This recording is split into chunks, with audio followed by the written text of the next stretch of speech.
pieces that you're going to hear tonight are new. You've never read them in any of my books. I wrote them especially for the show, and I'm so excited to share them.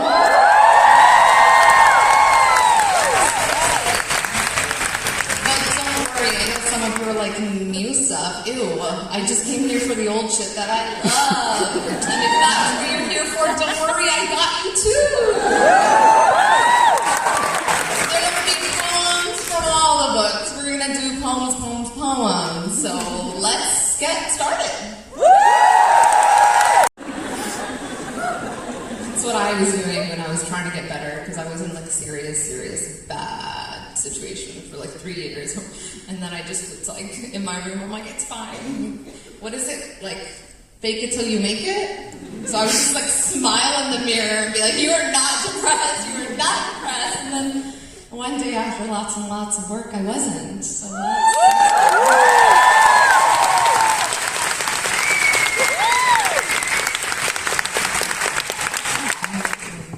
this is a poem I wrote when I started my journey of trying to find help and getting better.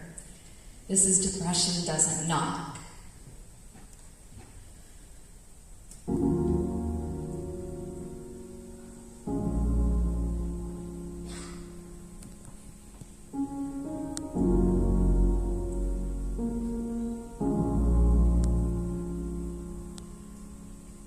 If you asked me before it happened, I would have told you that if depression knocked on my door, I would have recognized it in an instant.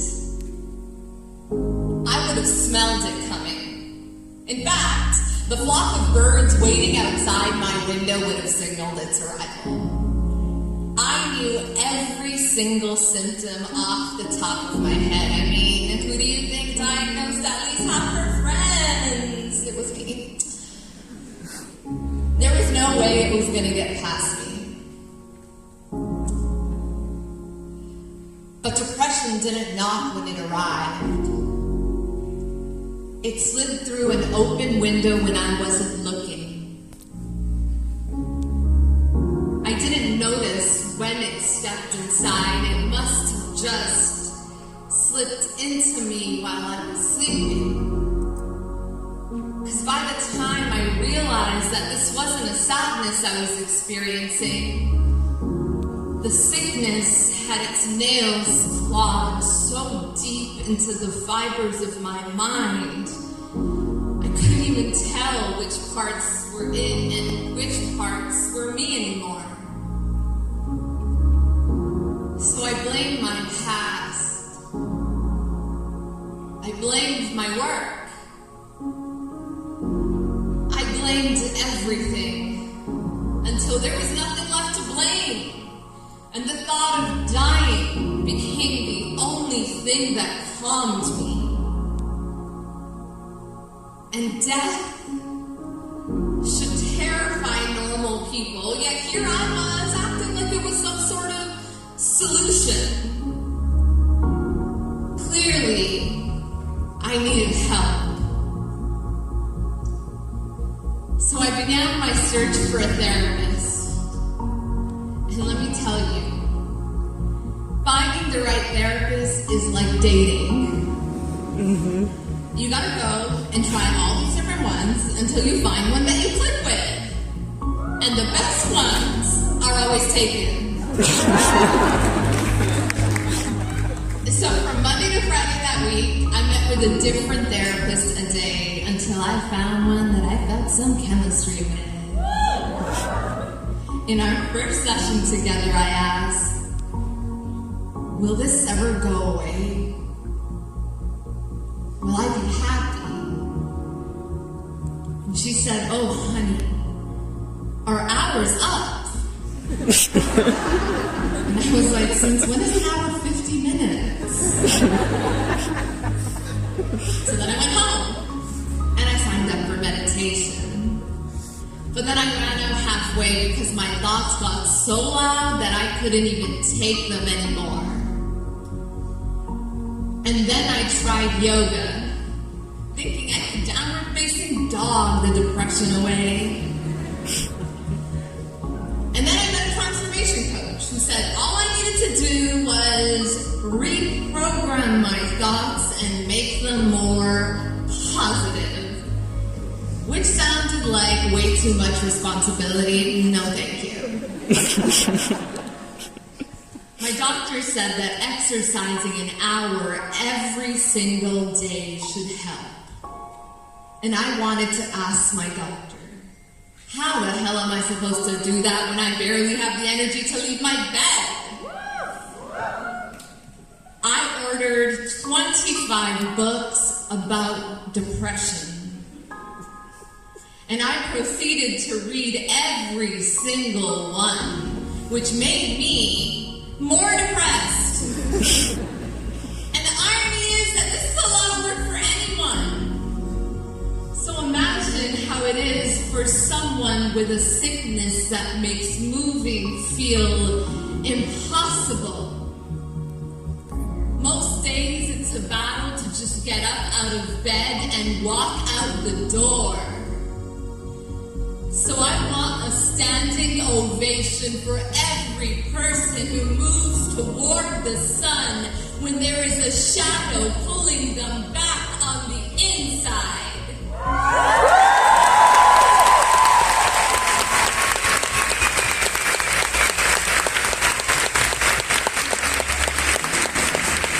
I want a parade. I want music. I want confetti for the ones surviving in silence. Depression is a lonely disease. There is no cure that fits all. It's trial and error. And I'm trying my best to have hope for the love of my life. I'll keep reading each morning with an I will, even when it feels like I can't. I will meet a day that will melt me. I will move and the sadness will fall off my shoulders and make room for joy. I will be full of color. One day, I will feel alive again. I really like Berlin. You're fine. Did you think I was a city big enough for a weekend getaway? I'm the town surrounding it. The one you've never heard of but always pass through. There are no neon lights here. No skyscrapers or statues. But there is thunder, for I make bridges tremble. I'm not street meat. I am homemade jam. Thick enough to cut, the sweetest thing your lips will touch. I am not police sirens. I am the crackle of a fireplace. 'Cause I would burn you. And you still couldn't take your eyes off me because I would look so damn beautiful doing it, you'd blush. I am not a hotel room. I am home. I'm not the whiskey you want. I am the water you desperately need. So don't come here with expectations and then try to make a vacation out of me.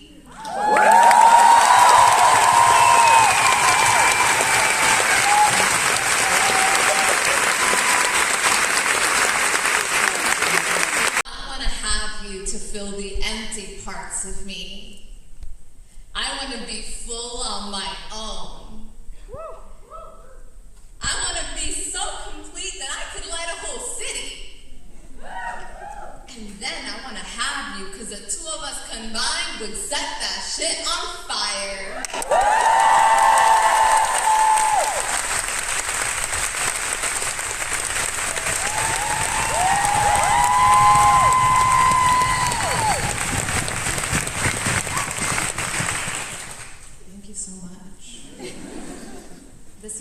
called Autumn, and before it was a poem, it was a sext. Okay, some of you might have missed the sext era, and you just went straight into the era of nudes. I don't know. So this was, anyways, I was dating somebody who I was like, oh my god, he's my soulmate, red flag. And he went away for 7 weeks. So we both lived in Toronto, and then he decides to go to Europe. Oh, Toronto! We're everywhere. It's great. So he went away for 7 weeks, and I had to keep things interesting. And so, among other things, I sent him this. And I thought it was really sexy, but in hindsight, I can accept that it was a little bit corny. But then I had to publish it in spite of him. Autumn. Is that what you call fall here? I mean, that's not it, because you don't speak English, and I'm I'm sorry, I'm learning to not be shit, you know? I realize, I am that English-speaking tourist who, shows up and just yapping away in English, so ignorant, we're working on it, it's fine. Alright, Autumn. Your voice does to me what autumn does to trees.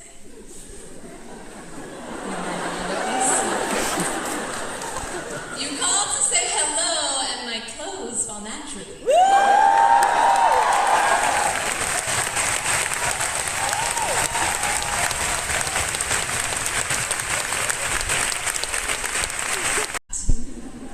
This is friendship nostalgia. I miss the days my friends knew every mundane detail about my life, and I knew every ordinary detail about theirs.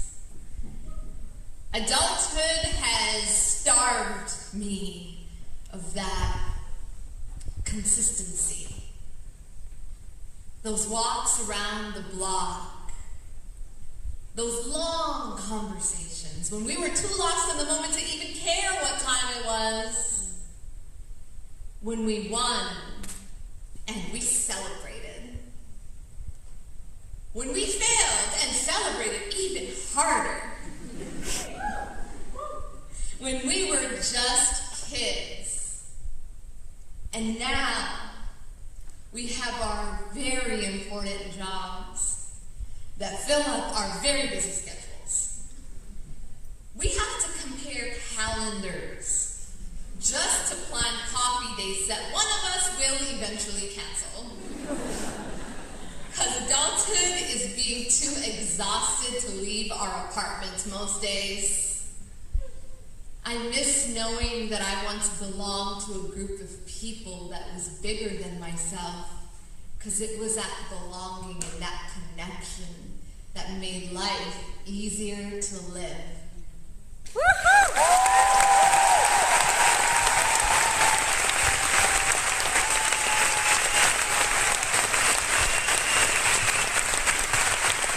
This is for anyone who feels like time is running out.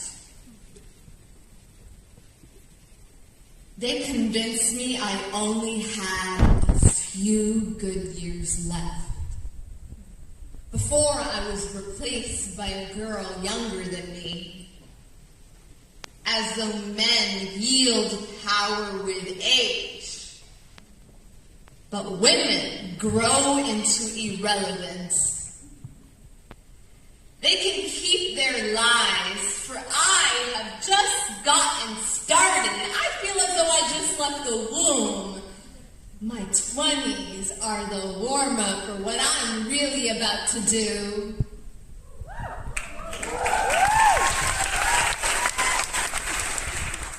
Now wait till you see me in my 30s. Now wait till you see me in my 30s. Now that will be a proper introduction to the nasty, wild woman in me.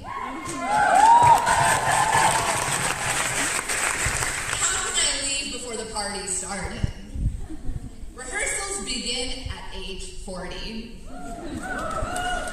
I ripen with age. I don't come with an expiration date. And so now, for the main event.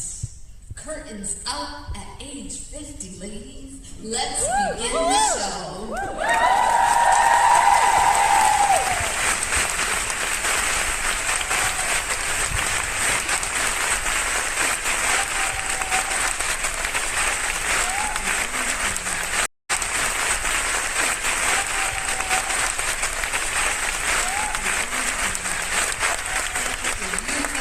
So incredible, so magical, so refreshing. I love it.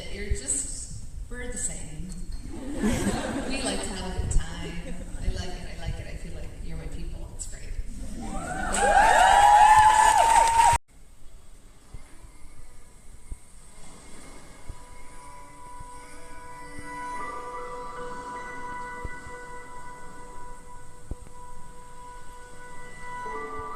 Give me laugh lines and wrinkles.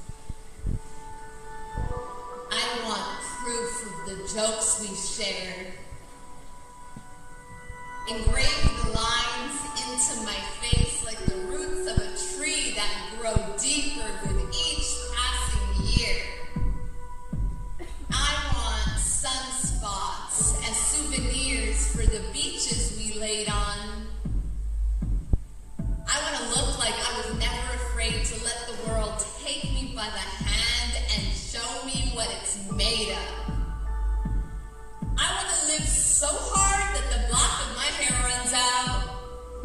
And when it's white all over, I want to enjoy the halo I worked so hard for. I want to feel the energy of the earth rise up my legs, through my hips, move my waist, reach my lips, and leave the tip of my tongue as words that leave ears yearning. So forget the outside. I want the sexiness to rise from inside me. I want to stretch out as far as the eye can see. I want the horizon to learn from me. I want to channel my inner vivaciousness, so when I move through the world, they have trouble taking their eyes off me. I want the way I twist and I turn to inspire you to move with more energy. And I want the way you shake and you sway to inspire me to live without boundaries. I want to take all the time I've got left in this short life and let it all spill over me. 'Cause I want to feel every second happy. I want to reach the end of my life tired from living so good. I want my feet to be sore from all the exploring. And then I want to dance. I want to dance all the way to the afterlife. And when I get there, I want to storm in without permission and get the after party started.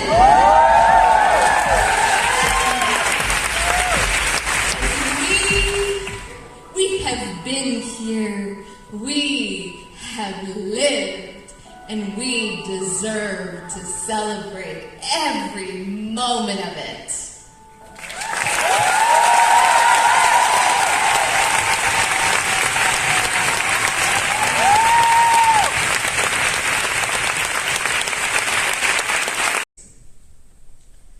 Imagine a random, unknown 21-year-old girl born to immigrant parents, not any connection to any industry or anyone, and not a penny to her name.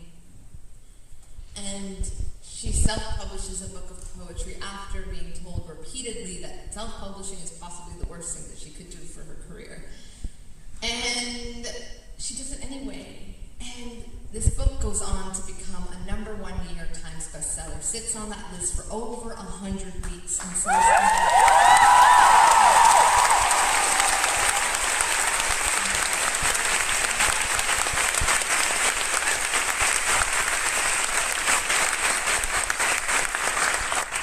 people in the publishing and literary world weren't happy.